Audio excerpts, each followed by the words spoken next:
गांव के बगल में एक घना जंगल था। उस जंगल में एक खतरनाक चुड़ैल रहती थी। उस जंगल में जो भी जाता वह चुड़ैल उसको मार डालती। इस कारण उस जंगल से गुजरने वाले रास्ते से शाम के समय कोई भी नहीं आता जाता था। माजरा गांव में मोहन नाम का लड़का अपनी दादी के साथ रहता था। मोहन के माता पिता एक कार एक्सीडेंट में मारे गए थे, इसलिए वह अपनी दादी के ही साथ रहता था।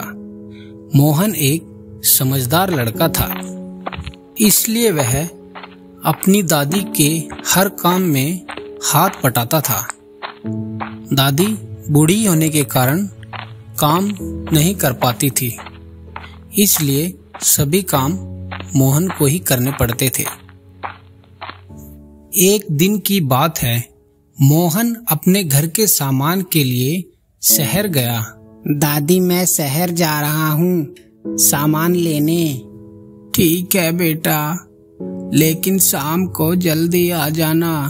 तुम्हें पता है ना, रास्ते में वो जंगल पड़ता है। उस जंगल से जो भी आता जाता है उसकी जान को खतरा होता है।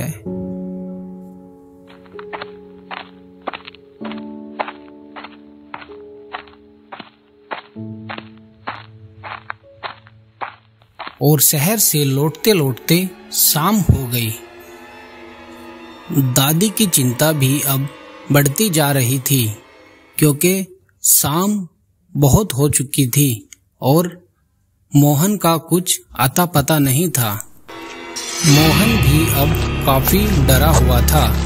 उसको मालूम था घर जाने के लिए वही एक रास्ता है जो खौफनाक जंगल से गुजरता है। जैसे ही मोहन उस जंगल में घुसता है, थोड़ी ही देर बाद वह चुड़ैल उसके सामने आ जाती है। कहाँ जा रहे हो? आज तो तुम मेरा भोजन हो।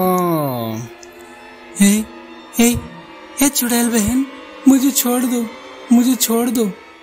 मैंने तुम्हारा क्या बिगाड़ा है? मैं अपने घर में एक लौता हूँ। मेरी दादी मेरे घर पे इंतजार कर रही है। अच्छा, तुझे छोड़ के और मैं भूखी रहूं? मैं तुझे आज मार के खा जाऊंगी।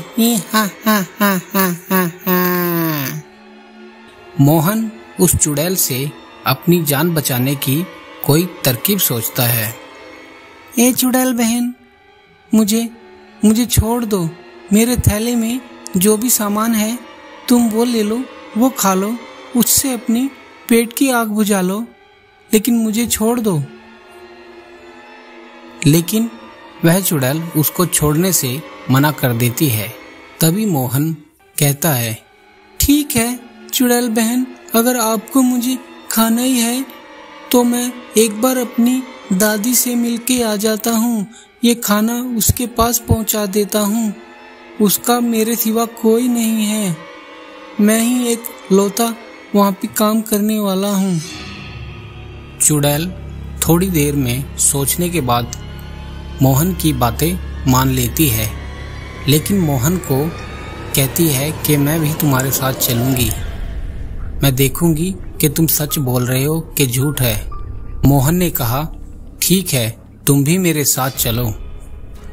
लेकिन जब चुड़ैल मोहन के घर जाती है, तब वह देखती है कि मोहन अपनी दादी के लिए कितना कुछ करता है। तभी चुड़ैल को मोहन पे दया आ जाती है और वह उसको मारने के लिए मना कर देती है, और उसके बाद वह जंगल में वापस चली जाती है। इस कहानी से हमें यह सीख मिलती है कि अपने माँ बाप की सेवा करो, उसके बाद आपका कोई भी कुछ नहीं बिगाड़ पाएगा।